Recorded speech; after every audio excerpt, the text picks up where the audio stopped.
course 2020 iMac iCode processor Mr Gadget game changer tuba wetulinyo mpola mpola akanyumiro cafe wano ku Logon TV tubebazanya je komideko najiberako yona musizo nana okusituminga live otherwise ni kunkola video channel yange yokubiri ekwasaganya mpola mpola onakulwali njagala kubanga mbaniriza mu mbera ya tendo mbera ya onakulwa kutano mashallah tuva ku juma wondabira wano enne ovudeyo mvudeyo amawuledi gonna gavuddeyo bulungi bagaita mawuledi oba so njagala okwaniriza gwaje kumireko iMac iCode processor tata de wala ndole Maira McLean mba nyingire mu nyumba so njagala asima tutandikire hajati. Assalamu alaikum wa rahmatullahi wa barakatuh. Awo babuzizaako.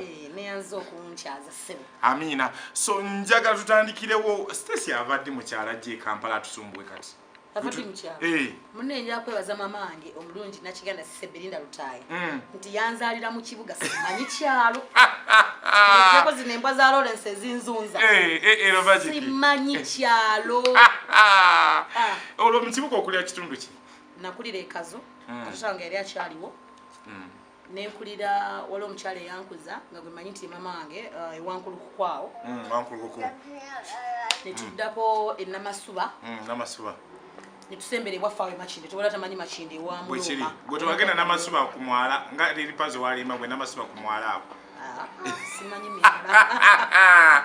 So ajati mu mbere y'okutambula awo osomako. Definitely now.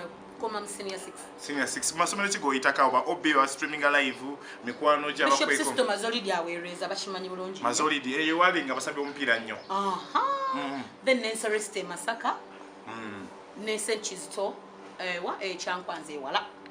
Ewala. Olunga kasente kabuze obanga ddalu. Byegatta mbe sente za dagozi manyi. Sebade mainga kabuze wadalu. Hajati olwo a passion yendongo ojetya. Okuyingira endo. Somero kuva ku somero ngambonya abonya abatara kuva ku somero nzenga nine talent. Nga nine erinnya. Ngerinya weliri. Ngaba mmanyi buli wamu. Ngati wali muzanyo. Kati like satura nembera nga nchiriko bwana jingira mu secondary nga omanya tena kulira mu kibuga. Kati bano ba moti ne baleeta obuntu ntwabo. Era ba moti be banyonona abo. Amoto mbalanguzi. Ne padde. Ebisere nga ye bugi wugi. Bugi wugi anti erinya yali akubisaraga amoto mbalanguzi nga yita bugi wugi ayita nayimba you're right sibijjukira nali kito olozalibwa ddi ajati oba ali kito wazalibwa makati nazalibwa ngena kusomeza 26 ogwokutaano 1985 abala mwawo calculator kitya 35 oli mukyala mutu ejaba cyala bagamba tugattako etaano batujjako etaano awo kituufu kukwe ndi mukyala musiramu sila lwachi ntolako gattako atengera simanyi ko kadi oso like otolako haine wetolako ku Mungu byaga nti bwana awasa dina imaka ngenda mukuwa kino bwekiri alagwe no again sinto ina mirala then another thing kati what appreciating amyaka bichobola abakazi bakulu batukuna mira kituufu bambale bitateka bato bakazi bakamenga ezili tokole bisiga birene kati nze nakiriza nenzikirize and I appreciate kituufu so hajati awado chanyonyera ku team olina mota obatunulide bakusiku nembera mu karaoke then walo ne jam session zawe zali mu Sam Mananka that's Sam Mananka ne Kasode they introduced me so much mu kuimba live na mot twazinanga imazina na karaoke then kati nenta ndiko yimba live mu jam sessions between nayigira kulimba lwa so Sonia watafa atuka kulyengede ora Febe nasolo nenjigira ku rimba bachika ka sentinze we Mariam Ndagire nenjigira kulimba lwa Irene Matovu ekubole machini eryanira ye babino omulenzi wange no la lwa Catherine sasa bayita Ian no mukyala gwe bayita Mariam Mulindi yayino luyimba uze nyimba zinayigirako ngazo zo bulwotambula zo mayiminga zo mayiminga nzimba live mu jam session yezobozi ndikasuka so awo akakisa ndozora nti ndi kito oli muto awo nkulengera emyaka tegineyongera awo omukisa gujja gutya okubantu oyingi totandika recording abo otandika okurecordinga kayimbako recordinga sama nanko oyo bali ku studio ya Kasiwukira omwami Dr. T ne Silver Chagulanyi bali balina ennyimba olwo banswaliza n'ekirango Kituufu. Nga bakiyimbisiza simanya bawala 17 naye nga tebannafuna kye baagala. Nga tebannafuna gono na ddoboozi. Olunaku lumu ndoza Saamu ayitirako ku kasiwukira banoonya abawala n'abaga nina omuwala ayimba. Oli ayimba. Ne bamuwa simanyi ne ssente. Abinaabiramu ssente obimanyi. That's when they yantwalayo by then nali ndi mu senior 2. Senior 3 awo. Ne bantwala nayimba omulundi oyo. Ne bagamba olino gwe tunoonya. Olwo abazadde waka bakikiriza ekyajati. Maama yakuba nze n'anta yakoma okwo nangobe wakanzi. Ne baza Allah. Tebangobe wakalwa abulenzi nti obaka buto. Kuyimba sagala kugulira oba kuyimba siva kuyimba. Ofaananye ne mmalo bamugoba lwa music. Nze bangobera ddala ewaka bali ne muto wange Mungu yamujjulula amulamuze kisa ne baga nti tugenda kugulira. Tetukiganye ekyo. Naye saawa nate kwe balya beeyagala bati. So wotandika osooka kulikodinga kayimba kenyini ako kogambye. Nasooka kirango. Nenzizaako wabanswaliza. Ani awandika banswaliza? Bali Dr. Tine Kyagulanyi kati awo simanyi oba yawandiika luno oba nenze mmanyi beebo. Bebegatta. Olwo awo okyali weka tonayingira kibiina kyonna oli weka. Nga nsomaawo nanga ndi mu kusoma. Ng'okyali mu kusoma nenga. Mba nyingidde senior 6. Ngenda owulira mpita ka radio ka Skari nasomerawo ku Machinge SS. Machinge SS wansi awo. Nga mpita kayimba wabanswaliza. Uyu sinze. Nali so surprised ne mpulira kayimba. Sitandise okukola erinnya ku sikundi awo. Ku ssomero. Ofuse celebrity, ofuse superstar. The making. Waliwo akabiina sikajjukira. Actually sikabiina jam session omwalinga Karim ne Sechewa. Kati ne ku Pride Theatre kituufu. Ne nnyimba kaawo bwento ne nnyingira mu bandi bakuba baminjera biti. Kituufu. Splash band. Olwo yali yange eyo. Omugagga wali bamuyita Paula Siswabijjukira. Naye Bakarim by then Bakarim Baseche bali be batu introducing ayo so ne nyimbira mu Splash band mukulu Semakola je yandaba. Naga omwana ngayimba. Olunga bakayokana ne Sophie Nantongo. Nga Sophie Nantongo olwo avudde ku Eagles Production. Bali mu mitatotogo Sikamugwa. Awo nafuna. So noyingira Eagles. Okola projects gy'osooka okukola ng'oyingira Eagles Production. Sisuubira. Odzaako aliwa? Nyimba zaali awo nisuubira nze wo olwalimu mukwano gwange omugenzi Jimmy Kantinti lujja ddi kuba batuzaala nsambya naye mulengera. Ate bantadde. Olwala bantadde. Bakutadde bataate. Bakuta like balaba bakozeemu kye bakoza ne balina okufuna omulala. Okay, and by that time by then is enyimba nga okuyimba kuzitowa. Fenga bakuta buyisi wakasiwukira no signinga contract bakuliddemu mmeka gwe tomanyi kasaba kusimbayo ekyebiri ngogazino zenfunye oba oli awo nga bakuje walusini ng'osayininga bw'olaba nnyimba zo ku radio. Oyingira Eagles Production ne ku contract obanga oyinze wezinga muyimbi? Nagenda bugenzi ng'omuyimbi nga tewali contract. Sajja bagenzi baye. So nebbanga lyewaliyo ajat tewaliwo contract? No. Obugumikiriza bw'amaanyi abayimbi abajja abatandika mwegendereze emirundi gibeere emitono kuba obanga ebbanga lyonna likoze. Ensonga lwaki wabeera ng'osayininga n'ebintu nga tobimanyi. Osayininga ssente ozimanyi bakutolerako butoolezi nga tomanyi nakumanya kati like n'olwa mu kintu n'omanya nti by then twakolanga albums. Ng'otunda album. Naye nga I mean totaddemu effort just genda wali n'oyimba ennyimba tomanyi gye zivudde tomanyina promotinze gwenakozesa ddoboozi. Just that. Kati kyembadde nkunyona nti awole batuka ekisira ne banta ndowooza nga ne music aweddemu ebyo biki bafunye abalala bakwatako. That's when nafuna ezo Kantinti ku mafiga olinnoonya. Oyingira mu Eagles osangayo bakyala ki? Nasangayo Catherine Kusasira. Okay. Nesangayo Irene Namatovu. Okay. Nesangayo Maureen Nantume. Nesangayo Grace Kisashe. Nomala bamuyita Aida. Competition y'abakyala abo kuba nti wali ozoli mwala oli mupya. Abali bansemko. Nga ndi kati nnyo. Nga nnyimba okufa nga nina performance. Saagala kujjukira byaliwo byali bingi. Omuliro gwali mungi. Fire burn fire. Era bamu tebaguzikiza paka naga nti nkaddiye era mu kumutalo. Biri. Ne batulinyisa ntudda ku 2 5. Oloshe nemba mjinde Kampala no babero Kampala. Wanti basi zatutwalanga kati nga bwolinda mu basi ne bakusimba 2 oba 2.5. Ze bakufuye ku stage. Zibazani. Ezo sibazizo nebe ebiseera nga bakufu. Ulibalinga be banene nnyo nga boyina kayimba ki. Kubanga fe batugobanga ne ku stage. Wayimba nga ne bagavaayo nga balina be basuubira be baagala. Kituufu. Be balindiridde dda. Twafunamu ku maanyi awo. Ne batandika like nga bakufu wali ogenda nezo naye nga ziri 2.5 zino bakupotto ovadi ku 2.5 kwambuka ku mitwalo ebyo besatu ajati wacho duka nnyo katove ku 2.5 teko ebiriza mbubuza speed ajati botova ku 2.5 twambuka kweza kufite tuba kwetano tudda ku mutwalo netuyimbira omutwalo siswana kujjukira myaka emeka ntuyimbira omutwalo netulinnya kweji eyalinnya ennyo Tewali.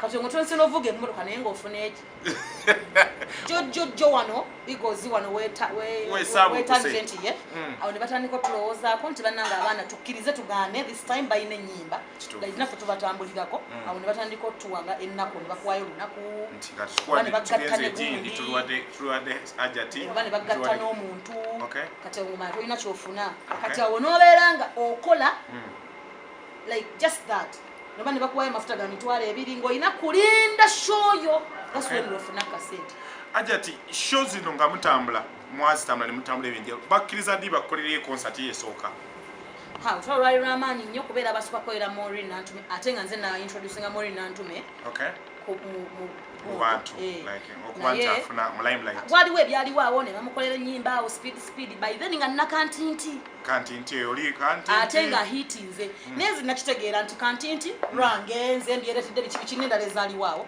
ate ziri be bazireese kati those are businessmen bamanyi okubala abala n'agamba nti no kati ono zino sente zirina osooka ne zivaamu gasiwe ne basooka ne bamukolera bwe bamala omukolera Mungu nansaasira n'ennyongera bwe nnyimba mmala kuba equalizer ate awo nange nenfuna omukisa concert yasooka yali equalizer okiteeka ko obligato n'enjaalya gyonna neefukamira yakoma ku ggwe ekikola ki ebiseera ebyo kuba ne baleeta tulabadde ni obligato naye nze nagikumaa nenkuba nezana awo zana bya abantu standard zana ki front page zana awo no bali bagiyita explorer era nze nagitandikawo nenkuba nenjabya nenjiddamu abantu nga beerijjawo naye nga kyebakola nga oli agifunamu bana 2 3 bana babeeraawo bakimanyi mu mitima gyabwe ate tutunulire embeera okuvaawo concert kyeyaddako kuba kati awo music nenzirako tusala gwakawala concert ebbanga lyewabeera mu Eagles production okusaanawo tufune golden band wakola concert zimeka because Eagles concert ya kantiti Eagles teyali yali equalizer yokka I think so tubanga tosala gwakawala yali Eagles yali golden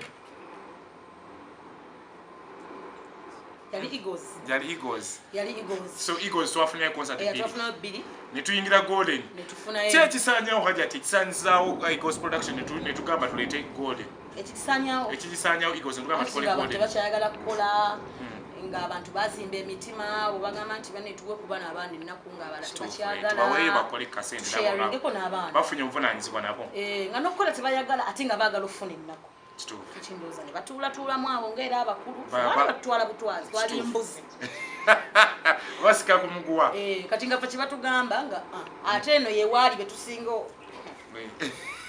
kale abatujjayo eri ababoola batuyola tulina bwogamba nogowaayi neeri so tuyingira golden tukolayo concert ki alintwala twaliwa yali obligato neera twali obligato kubanga tosala gwakawala twali ku equatorio neera and then alintwala nenzirayo obligato embeera otandika okola alintwala ono wali hajati osiriseemu production mu bandi yali takkiriza kutanyimba oba gwe wali wasalawo nti music sijja mutera kupeesa eri anti kati competition yasukka kituufu emitima embi ne gigejja nga bw'oleeta oluyimba baso like wabaera abakuba criticizing ngane bakolago balubulamu babikyaliwe bito ngabalina kye bagalo yisaawo nogamba kanti kana baga hatogenda kubagana ne gundi kati gwerinda kati ngatubera baba bakagamba gana kubagana ne gundi ate yagamba ate yogenda oliranga atadde project okitegeera kati ngatubera ubero yagalo tekayo ndinako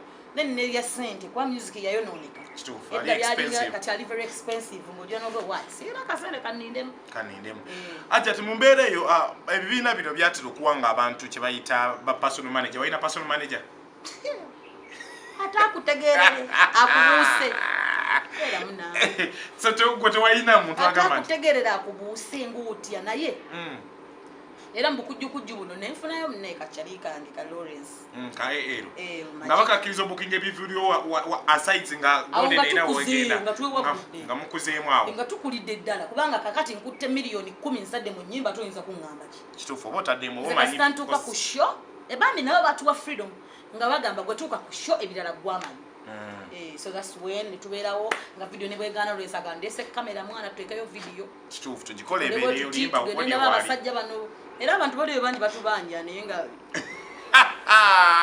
ajati ovaawo weyongerayo olugero mu music okuva ku alintwala tuddawa tutuzaawa nga tubudde ku alintwala awo ne tuwummulamu ne taking a musical break what taking a musical break abantu bavaayo bagamba no twakola ennyimba awo nateekayo tugumira bingi naye nga competition ate nga oluyimba olwetaaga concentration lwetaaga time so ninsibamu so cinema jadi cinema era jyawo already nali nabazoteeka ku radio kubanga fe ababandi enyiba tususa ku radio ne bazikuba kati nga nateekayo dda actually nga nateekayo badi katontunu nene nga akansoka ensiriseemu Lawrence nanga nedda simu tuteekayo cinema ono tukoleka video kano agira atambula abo twesetinga kati anga neteekayo cinema ajati enjogera egamba nti music wa bandi oba mu ababandi yagwa evaawa ate yagwa abawagizi baffe simanyi na kyebagala naye omanyi lwaki bambi obasaasira nabwe basobera ekisookera ddala tewali muntu asobola vaayo nga manager n'agamba ngenda ku managinga music wa band taliyo buli manager avaayo bola abalina ssente bawagira ezo ennyimba ez'abalala and they have a lot of money kati mu having a lot of money abawagizi baffe nabo basaasira bamupikira oluyimba nadde nololiko nadde nga talina kyakkola ng'alina dduyingira ku lwambala ne bamala ne bamukunamira n'abeera nga tasobola natuula ku tv n'alaba video na mwana we naye nga talina kyakkola bw'ateekako no tv loliko bateekako no loliko you know okitegeera kati awo kati ffe because oteekamu ssente nga gwe omuntu tusobola competinga nabali that's why music waabwe adduka nnyo ataggwako mangu lwaki aggwako mangu tumubanja muvanyuma wiki emu ne tumubanja omwezi ne tumubanja lwaki aggwako mangu kuba talina makulu owuliza oluyimba nga terina kye lutegeeza sima osodde owuliramu onoonya omwana ku ssomero nayimba musimu olaba kikino buju I don't know, I don't want to mention naye njagala kukulaga nti talina makulu toyinza tuulaawo oyisa omukolo gw'abantu bategeera bakyala abantu bakulu nnyo abantu bazze batukuze because toyinza gamba nti eno generation yerika ate bali baafa baba bakisigala nga we bali ne munange ogenda oziwulira nga terulina sitoni tekutambulira kuno akubye bukubi kintu kye najja dduduka sitaba kube endongo yeegira ekyamula omuntu ekidigida ne babasimulira buli ate mwe byemwagala nga ffe mutulowooza tuli bafu nga mulowooza ffe mpola tolumba nnyo nga mulowooza ffe twagwa bali be baliko naye nga mu reality tulina tusa tuwona kitaawo notekamu nnyimba ezo you can't naye ndowooza zireeta ku bantu ne bamanyika ne bagenda ne bayitawo ebayita tubeeranga ffe tubawo nga tubalaba ne bayitawo ne batusiiba ate ati mu mbeera ya music era ensonga lwaki nze kati ndidde ku alintwala emyaka olw'emeka naye nga nawukola ezo nenkola nze nkola n'ogamba nze ndiko kuba sirina weekend gye ntuula essimu evuga eba busy like seriously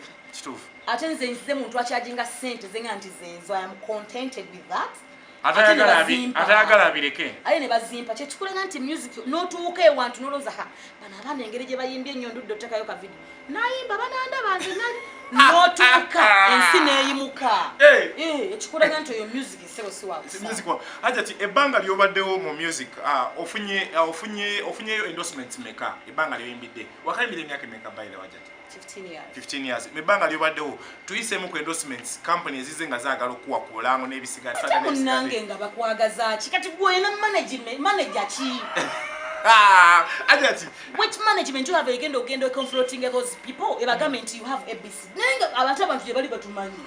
Ovayo ajati okola akalango kafako bagamba fako yiyo ba brand yiyo. Ako kajja kati akalanga. Era omuntu nga banajja naga njagala kunkolera akalango kubanga mune wagula bulungi. Kati mukubera nga kula bulungi njagala tugamba abantu era Lawrence. Ye yaleta business. Anti government sagala byogera kubanga fa abayimbe batuli kiki. You can never get a marriage in a stable. Because life ya fair is so weird. We don't know gamba singa sakola linya. Tosa kuona business. Don't want privacy. Tosa kuona business no jiwandisa. Nga manyago like no you operating. Ne watabayera baganti nedda. Ne watabayera bakuranisa. I have a lot of people out there. Benatwala abajira na kwebaza no gakali. Watch temugenda kukumpewo. Chitufu mubulira abantu amasa. Nda iranga nta Allah nti wallahi billahi Allah stola nko muntu kwetu. I can't. Chitufu. Sina na muntu gana into nenchi muyingiza mutu let's do this. Nzibitu nangira beranga mu pipeline nga nina companies zange ngira bali abala but naleta amanyi mangi. Ne companies zibire birala tebibulamu. Chitufu. Ne bano banebe nyini abana sende nga bala bazi. Kumanyise. Ndagamba bazime mitima nibaga nedda sebo. Katu mukwate. Tuino bako chetukola. Nafiro ebintu bingi nafiro sene impetitive. Understand. Nafiro erinya, you know. Neyo na bibeera mu rugendo. Omuntu lwabera tambula mu rumdamu ate omuntu ali hard working you know bimanya. Bibeera mu n'ogwana oddamu n'ostuka n'ogwana oddamu n'ostuka. Ajati ova mu kibiina kya Golden kyeki kujja mu Golden. Golden Band. Nabapuliramu. Nabaagala nnyo. Kituufu. Obukyayi ne bujja. Emparana ne zisituka. Nga mu butuufu waliwo wobeera mu bufumbo. Kituufu. N'obeera ne bbaawo.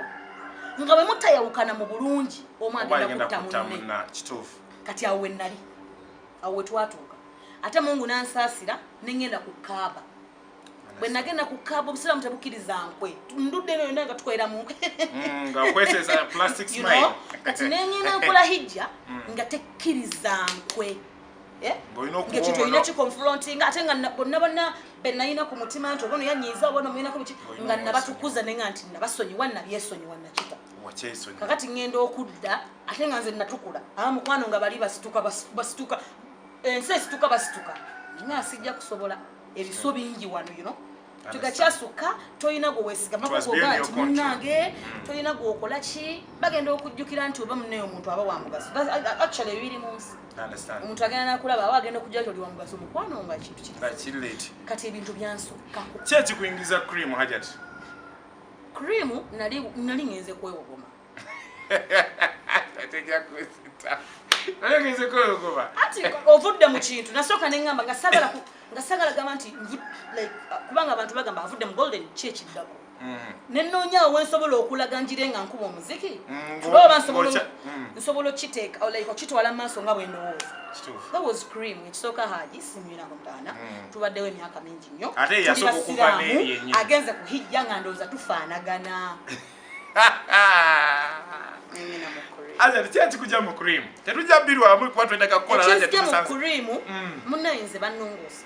Omwana yanfiira mu. Oh sorry, twawulira haja tebawulira mabintu afuna miscarriage. Olukindo luba lwa mwezi gumu. Omwezi gumu. Nagenda okulaba interview ya Haji nga kumwe omuliro ku TV I was so surprised. Nga nakoma mulaba actually yajja lwe bansiibula. Namalawo 10 minutes yajja ne couple. Namalawo 10 minutes ne bagenda. Haji nampa 200,000, couple nampa 50. That is 250. 250 That is this one akutaringira wadde. No like nakasero hospital. Wadde ogamba nti kale za lunch. Kumbera jwali. Nendo wulira ebigambo ebiri ku TV. Kumpayiriza ndi mu lukindo ndi mu wadde.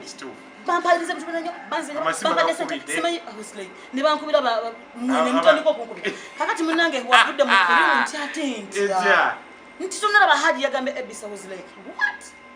Nampayiriza wona basache wane boogera bonna you know I was like okay. Allah ina chante good. Boy but we get that sinaina bams they can survive without me was like alhamdulillah kuba ekirala nali menyeka nnyo nze nzigalawo show dunile nabagitambuliza kunze ngamba mpewuse kubanga actually nagwira ku show yawe Okusooka okulwala n'omwana n'okufa. Nagwa ku show Haruna yali tazze oba ne kapo. So nayimba ennyimba nnyingi ate nga ndi muzito. Kati ate ne stage yeteteredde wano oba mu kumovinga n'engwayo. Nga stage z'ebyalo ebyo. Bwe nagwayo n'enfuna damage ku mugongo. N'entuula ewaka emyezi bampumuza emyezi 6. Nali nakatuula omwezi gumu bagenda okukebera omwana nga yanfiiriddemu. Ne banzirusa mu ddwaliro biki kubanga he was an emergency kali ngenda kufa ate nga pressure naye eri waggulu kuba nina pressure. Already try to get a feel abantu babiri. Yeah, kati ne banzijamu wakikankuulireko kati bambi Sekyewa like being realistic. Kati Sekyewa abondinga nange nnyo. Like bwe tubeera lwakuba mwakola oluyimba luli. Balita wabanswalize. Nebino bye nabeera nga nnyimba bino nanziramu nabeera nga yimba ezo ennyimba.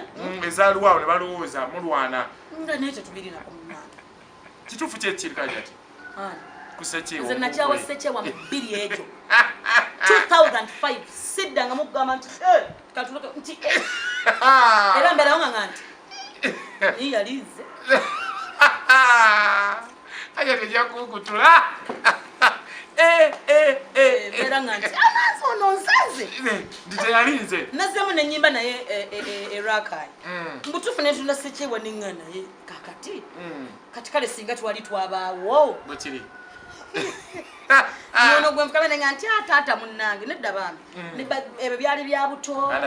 You coming up in the business. Okay. Ne bibeerabeera waawo. Ate nno kankwewuunyisa. Nze nabeera ne Sekyewa for only 8 months. Naye abantu ne bakizimbulukusa. Because twayimbanga ffenna twatambulanga ffenna. Ne mu bandi nga mulimu emu.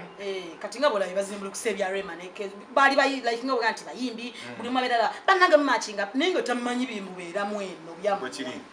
Ajati gwe mu mbeera eno wofuna omukisa okuba nti obufumbo bw'abatumufu okuba nti Hajati alina Sekyewa ne Rema alina Kenzo okikiririzaamu okuba nti Hajati omuyimbi aganza muyimbi munne. Tekikola. Tekifu. Lwaki tuba twerimba. Okay. Techikola. It's not there. It will never be there. Lwaki Hajati? Business schedules? Not really. Naye abasajja bano bafuna ebikemo bingi bambi. Ate nga naffe tubifuna naye nga abasajja kiri too much lwa nsonga. Abeerawo omukazi n'abakazi balina gwe ssente bali desperate banoonya bavubuka to use abali mu limelight olwedde abazze. Kakati bw'afuna ogwo omukisa kati mubeeramu ebyo ne mulwana olwebyo ne mugenda okulanga naye muvubuka alaba omulemesa. Nawe kennyini olaba olwedde yakutega dda ofuuse omugugu oli waka. Oli mugugu. Okay, bozi Hajati mpamvu naye Hajati tulina ekipya kyaleeta 2 alina ekintu kyafumba ekipya ahead of our career musical career n'ebisigadde. Hajati 2 tulinawo ekipya tetugenda ofunira before nga tetunajja ku askit empya gy'oliita n'ekyano yaffe. Ngenda kukola launch inshallah. Nibarange tugumira bingi katulabe soke njagala musoke mulabe video level kwenebeera n'ennyimba bwe ziddako ate tulabe abakyala be nayimba mwezi ennyimba of course bayina ebifo bye baagala boga nina tujja kusooka tulabe can we really do it can you naye nga tusoke tuzzeeko mu bantu balabe kuba abantu bagamba Hajati yabula Hajati is this and this lwaki bakyogera bali used ne luli nti tuleeta n'olwawo n'oleeta ne balinda ku mulala naye kati bana music kati engeri gyakyuse music industry ekyuse leero natakaenca natakawuli kati bambi babeeraawo nga naye baagala bakulabe ngeje bapika nnyo. Kati nange nafunye ekirowoozo actually by the way nafunye management empya. Yeerwa yonna abantu bagirangire bagitegeere. Aba streaming live abava ebula bali bula njagala Hajati anyimbireko ebweru nesimanyi mujjawa. Nafunye management empya. Yeerwa Hajati. Records. We shoot videos. Or tuina audio music studio. Tuina neya video. No kuandika nyimba muandika. Buli kyomanya buli kimwe kikwata ku music promotion. Musa ininga kubayimbi abalala okuyamba kwa Hajati nga go obaddewo ne muyamba kubayimbi abalala. Okubayambako. Ndi bana abatandika abapya. Tujje kubayamba time naye kade sawa zino.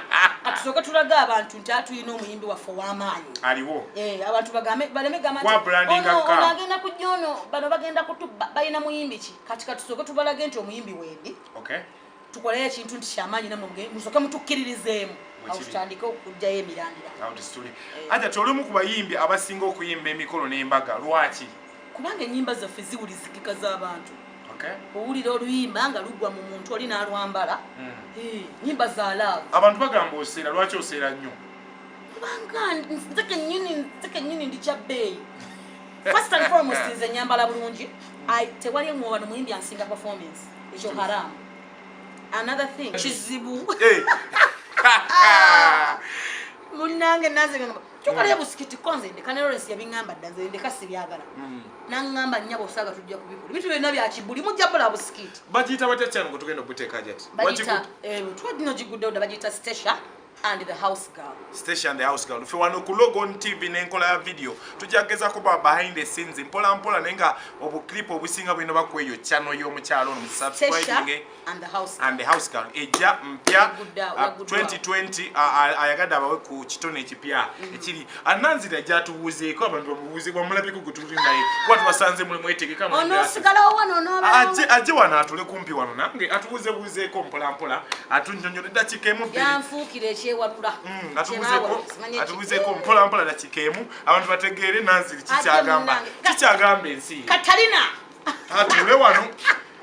atule wano ase engato ninnyera zoba engato tolinya wano si uwonya wano si uwate engato nali tula wano awe nyini so tutunulire nsembere eno mpola mpola nenga baba navaawo wano njaga tutunulire babuuze kabagiraba n'abagyekumiddeko Logon TV kugata channel yaffe eri endala enkola ya video babuuzeeko nanziri ng'abatulaba babuuzeeko maama era de basiwe ono bali yafukamidde musibe mutano banna bali bulungi banne mwe bali kutulaba amina anange nazze atinazze mazengo amina owayi ekirowoozo kino okiteeka mu hajjali kivaawo nakimulabamu wakimulabamu lwaki ajati mbonna tusobola okumakinga ze musobola blendinga oba balaka sente ke atuka sente ki kumujja mu bbanga ekintu kyennyini kyetukoze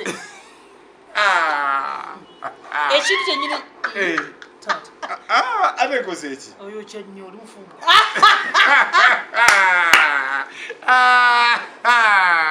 akutandise si nfumbo naye nina omwana mama wanafa namuvaako wamuta namuta andibwoku asiri mufu oli mufumbo ni mufumbo wawe nempeta yino ono bamuyita mukyala ntaate omubwati owekkanisa nga bakuwana kwata ku ntaate amwegane je baliko nyabo kale je baliko mukyala ntaate so nga tudduka abantu basubire ki ekiri mu sikiti eno banapulaya abastreaming live bakowoole bannange mwenna abatulaba saagala kubanyonyola bigambo bingi nnyo gwobula genda ojagenda bugenzi ku YouTube ononye Stasha and the house girl the house girl is me Stasha she's a she Stasha is she I'm working in her house but you're going to see fire temulabanga na ku sikiti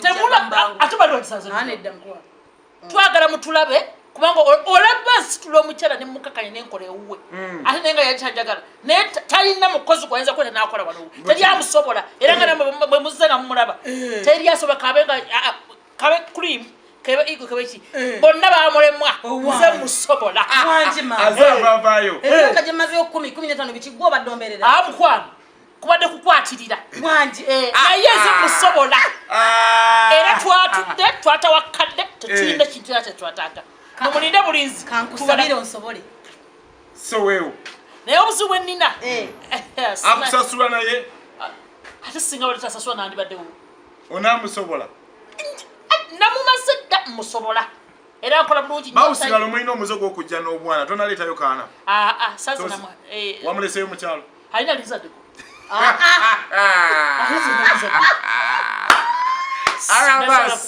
ayabas tonazaala akyetaaga yonna olimbeerera wendi yannaku ezo ayabas ye team egenda okubanga ekwasaganya embeera channel bagita Stasha and the house girl channel mugisubscribing emu abali ku Logon TV n'abali ku enkola ya video atujja kuba tugezako bakipinga behind the scene mpola mpola naye nga musubscribing link eryawo wansi mu description ndio tugenda ogisuulawo channel mpya mwiki tugenda tekanga emirioni emeka 2-3 oba tujja batirako kuli ku description bajja kuba balaba tujja kuba tubabuulira nga buli subscribing ku channel nti emirundi 2 oba 3 mu week 2 oba 3 oba buli kanaku kuba channel tuguse talent zaffe bino bye bitone byaffe ate muli bana Uganda oli muna Kenya oli mu Sudan kale kubanjidde okubeyo omusidani Muziza vuza. atata nzalibwa kuno Oluva mu saza lyawa. essaza kitukutwe iwe Masaka Omutu gw'ogwawa. kitukutwe kyawa mba Masaka mu Ndegeya era nzalibwa omwami n'omukyala Saalongo Seremba ne Nnaalongo Seremba. Amina. Ya. Awe tuli. So oba toli wano okola biki ebirala? Bwe basiri wano. Nga toli mu mulimu gwa usigalo. Nga siri ku mulimu gwa usigalo nga neetambuddemu emirimu nga kuwaddemu ka off bosi wo. Ankola bwa ssenga. Obuulirira. Oli eyo olina ebitakutereerera. Tuwagenda bannabikande. Tokola otya. Oyagala kwenejayiza. Bannabikande babaweze. Babaweze. Eyabaweze yadalina ekizibu. Era gwe noonyereza ekimuliko. Naawe enguzi naga nti bane emusirise nti tukuweze. Omuntu atageze bannabikande alina nekyayinza okwogera mu maka. Ebyo byenkolako. Of course. Sinaba kyenyiza kuba nnyo. Byolindira kano tukuwa kasavu kanyama just tip of what is coming. Tusumula osuna lindira channel subscribing station the house girl channel ya Fay wano ku Logon TV tukusaba kigoberere nnyo ne kunkola ya video kigoberere nnyo channel bagita station the house girl genda ko skits zijja za kabi ziri so funny but however ziri mbulamu bwa bulijjo tezesitaza teziwemula tezirumba abantu bali maka ne zituwe mbere ngeje abantu babera mu bulamu ba coordinating amu n'abantu mu mbera mu maka so generally user friendly it's 18 and below omuntu yena asobola ogiraba so omuntu yena asobola okujenjoyinga ai makai ko debresa Mr. Gaji Tropista ku WhatsApp negata ku note 78 0784442655 ye number jogata oneka netole mu katuni nnyo njagala kuba ngakwebaza Hajati akaddeko nenga channel by subscribing abantu boye yakapera Hajati kakayimba konna bagala kaliwa konna tubulenge mu kasinema nakapya katugenda shootinga bagala kaliwa konna tubulengemu nga kamu twakola chimu kama mazimo kuba mukazi obangezo bwana gomola mama yanyubiza binyinga nkuze tira banji bakungana balabo mwana gwazadde nali muwala mubanjire batandika kano kuwaniriza ozadde kasukali mama wesimye tofe maluma ndowooza yatya okuntisa nti okuwa omukazi kintu kya tabu towummula tobana kika sako obulumi obwolubeerera obusigadde munoonye YouTube channel ya Stacia Mayanja